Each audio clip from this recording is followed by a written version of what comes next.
Salut les amis, ici Shadow pour une nouvelle vidéo et donc aujourd'hui c'est une vidéo Transformers comme souvent le dimanche et c'est une vidéo que je voulais faire depuis longtemps d'ailleurs et qui a déjà été faite dans un sens étant donné qu'on l'avait déjà filmé avec Loser Killer mais j'en étais pas particulièrement content donc bah écoutez je me suis dit que j'allais la refaire aujourd'hui vu que j'ai pas spécialement d'autres vidéos à faire.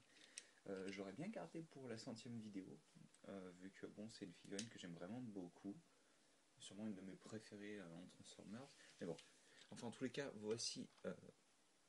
Donc c'est Reveal the Shield Scout Class Wind Charger, donc, qui est une figurine très simple au final. C'est juste, comme vous pouvez le voir, une petite voiture rouge très américaine, pas supercar, non, je dis des bêtises, c'est ça va venir. Ça veut pas venir, c'est pas grave. Mais en gros, dans l'idée, oui, c'est les voitures américaines un peu style Mustang et tout ça. C'est les grosses voitures, entre guillemets, avec, vous voyez, l'entrée d'air et tout, le design assez violent, entre guillemets, assez puissant, voilà. Et, elle rend plutôt pas mal, elle a un bon profil et tout. Le rouge est vraiment très joli, c'est un plastique vraiment très beau avec un peu métallisé, on dirait, voilà. Vous pouvez voir un peu quand même la chose. Non, franchement, le plastique est très joli. Et comme vous pouvez le voir, voilà, le design est super basique, quoi. Donc niveau comparaison de taille, étant donné que c'est un scout, comme vous pouvez le voir, il est petit, mais c'est assez normal. Et encore que, si je dis pas de bêtises, il est quand même assez gros pour un scout. Il n'y a pas forcément... enfin, niveau longueur, il est assez gros, quoi. Par rapport à certains autres scouts. Parce qu'il y en a qui sont vraiment... allez, ouais, ça a de long alors qu'ils sont. Alors c'est un peu difficile de montrer par rapport au truc, mais il y en a certains qui sont beaucoup plus petits, même voire beaucoup plus fins. Moi, je me rappelle entre autres de la moto, la Decepticon, où j'ai plus le nom. C'est une sorte de chopper bleu et tout.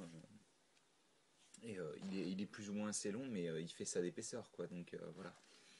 Enfin oui, donc alt mode plutôt joli et je pense que c'est plus ou moins tout ce que j'ai à dire, à part pour le fait que étant donné que ça fait partie de la gamme Reveal the Shield, on a un rub sign. Quand vous gardez le doigt appuyé dessus, quand vous appliquez de la chaleur dessus, en gros, dans l'idée, vous pouvez voir donc que c'est un Autobot. Et donc, bon, on va passer à la transformation, étant donné qu'il n'y a pas grand chose de plus à dire sur le modèle alternatif, quoi. On va faire un focus. Voilà. Et on commence donc en prenant toute la partie sur le côté là et en la séparant comme ceci, donc sachant que ça va former le bras. Donc, de cette manière là, on a un pivot à ce niveau là, de toute manière, hop, voilà, on le pivote vers le bas au maximum. Vous pouvez prendre ensuite cette partie là, donc vous la soulevez un petit peu, ça permet d'avoir pas mal de place pour bouger ce qui va devenir les jambes. Donc on pivote à 180 degrés comme vous avez pu le voir. Cette partie là est détachée du reste du genou en fait. Ensuite on vient prendre le pied comme vous pouvez le voir qui est sur, alors ici une rotule et ici un pivot, donc je vais vous montrer de face ce que ça fait. Hop, comme ceci. Ensuite on prend la partie rouge de la jambe et on l'enfonce pour avoir une jambe moins large, comme vous pouvez le voir ici. Pour les bras, on pivote de cette manière là pour former les mains. Et comme vous pouvez le voir, on place l'avant-bras bien entendu dans le bon sens. Ensuite, on vient prendre les hanches, on ramène le tout au niveau du reste du corps et on clip ça, tout en gardant bien entendu les jambes dans le bon sens. Et pour, alors attention, il faut placer correctement, des fois ça a tendance à bloquer, et donc on prend le capot de la voiture et on vient placer ça comme le torse. Et donc vous avez Wind Charger complet en mode robot, et c'est là selon moi qui brille énormément, dans la mesure où ça reste un robot assez basique au final, mais qui a beaucoup de personnalité, et vous allez comprendre pourquoi juste après, je pense. Donc, tout d'abord, on va peut-être parler des articulations de la figurine. Donc, la tête est sur ball joint, en gros, un petit peu limitée par les côtés du véhicule, mais bon, On a un ball joint au niveau de l'épaule, un au niveau du coude, ce qui permet donc d'avoir le pivot du biceps. On a un petit peu d'articulation au niveau de la main, elle peut bouger comme ça de haut en bas. Bien entendu, un ball joint au niveau de la jambe, un pivot qui permet de faire quasiment du 180 degrés au niveau du genou, et un pivot plus un ball joint au niveau du pied, ce qui permet de faire des poses comme ceci par exemple. Ce qui est quand même très cool. Hein. Donc oui, on va faire un petit focus au niveau de la tête pour parler d'un des points qui me plaît vraiment avec ce mode robot. Hop.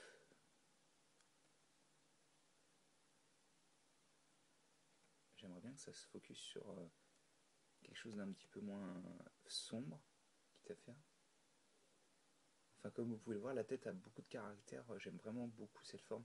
Elle reprend entièrement celle du dessin animé de 84, donc, puisque le mode, enfin la figurine du mode de Windcharger dans Génération 1 était pas du tout comme ça hein, au niveau de la tête. Alors est-ce que je peux faire un focus un petit peu moins proche, mais que ce soit plus propre? Ouais, c'est quand même pas génial, hein. Mais enfin vous voyez un petit peu le détail. Elle est vraiment très belle selon moi. Au niveau comparaison de taille, hop. Donc bien entendu, on se retrouve avec notre papy castagne et c'est une figurine scout assez classique en fait au final. Hein, quand on y pense, elles font plus ou moins toutes à peu près cette taille-là, quoi. Dans tous les cas, les figurines qui ont une taille classique, parce que c'est vrai qu'il y en a certaines qui sont un petit peu plus basses et plus larges, mais voilà. En gros, dans l'idée, c'est toujours un petit peu cette échelle-là, le scout. Donc, je vous ai parlé des articulations, mais c'est vrai qu'on peut aussi bouger cette partie-là pour laisser un petit peu plus de place à certains membres, par exemple. Les jambes, si vous voulez les reculer un petit peu plus, vous pouvez toujours écarter ça.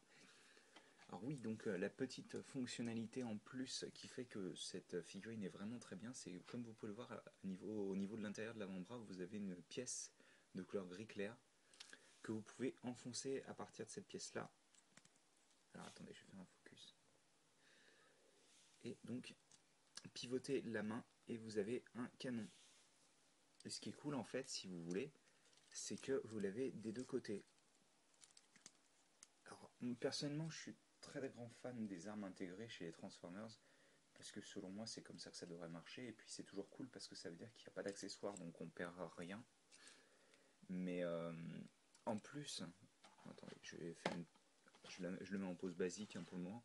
En plus ce qui est bien c'est que en plus des canons de base déjà il en a deux, ce qui est cool. Moi j'aime beaucoup la symétrie, donc la symétrie.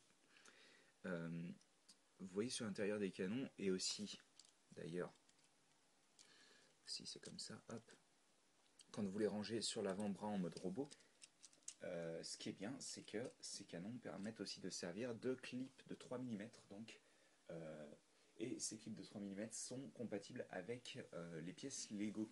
Donc en fait, si vous voulez, le clip de 3 mm par exemple, c'est la même taille qu'une main de minifig. Et donc ça veut dire que vous pouvez fabriquer vos propres extensions de figurines à partir de clips Lego, quoi. Ce que je trouve vraiment formidable personnellement. Parce que ça veut dire que vous pouvez étendre en faisant un gros canon par exemple sur ce bras là si ça vous fait plaisir, ou un grappin à la limite. Enfin il y a toujours moyen de faire quelque chose de sympathique selon moi. Et c'est vraiment une bonne chose je trouve. Enfin c'est une des raisons en tous les cas pour laquelle j'aime vraiment beaucoup cette figurine, en plus de sa possibilité d'être posée vraiment un petit peu comme vous voulez et d'avoir donc une tête particulièrement comment dire particulièrement caractérielle. Quoi. On a vraiment beaucoup, enfin ça se dirait pas comme ça, mais elle a vraiment beaucoup de caractère sa tête. Quoi. Alors attendez, je vais lui mettre une pause et je pense qu'on va terminer là-dessus parce que bon, on va pas perdre trop de temps non plus, quoi, même si j'aime vraiment beaucoup cette figurine et je pourrais en parler pendant encore un petit peu de temps, je pense. Hein.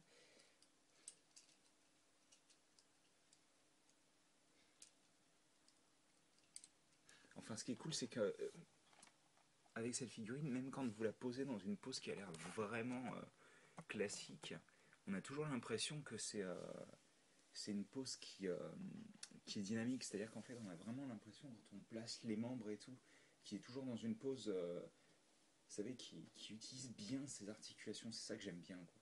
C'est-à-dire que les articulations sont pas juste là pour faire joli, franchement. Elles fonctionnent, c'est ça le truc.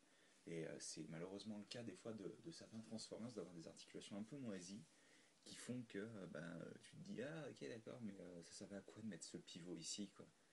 Parce qu'au final par exemple c'est comme les rotules sur les têtes de Transformers qui servent absolument à rien parce qu'au final ça aurait fait la même chose avec un pivot quoi. Enfin voilà. Donc en tous les cas Windcharger, je pense que maintenant vous comprenez plus ou moins pourquoi c'est une de mes figurines préférées. En tous les cas, je l'espère. Euh, parce que très franchement, c'est vraiment une figurine que j'apprécie beaucoup. Le gris clair, hein, qui est souvent une plainte chez les fans, me dérange pas du tout personnellement. Après, bon, je suppose que c'est une question de goût, mais étant donné qu'on a d'à côté ce gris foncé aussi sur les avant-bras et sur les pieds et sur la tête, Euh, ça fait très couleur secondaire ce gris clair et je trouve que ça fait un beau contraste avec le rouge qui est utilisé sur la figurine et donc je trouve que ça marche bien et ça aussi ça pousse vers l'idée que c'est un robot très basique en fait et que enfin j'aime bien cette idée de il n'y a pas beaucoup d'histoire derrière lui, c'est vous qui vous imaginez comment il fonctionne quoi. Et c'est vraiment ça que j'aime beaucoup avec ce Transformer, c'est que euh, il a pas, vous savez, c'est pas comme Optimus Prime, oui c'est le leader des Autobots, il doit être tout le temps sympa et tout, enfin voilà quoi, c'est juste une figurine qu'on apprécie à sa juste valeur sans histoire derrière, voilà, sans antécédent quoi. Enfin, c'est vraiment ça que je trouve très très sympa. Et bien entendu, le fait que la figurine soit excellente en elle-même quoi. Donc bah écoutez, j'espère que vous avez apprécié cette petite vidéo et moi je vous dis à la prochaine pour une nouvelle vidéo. Allez, à plus.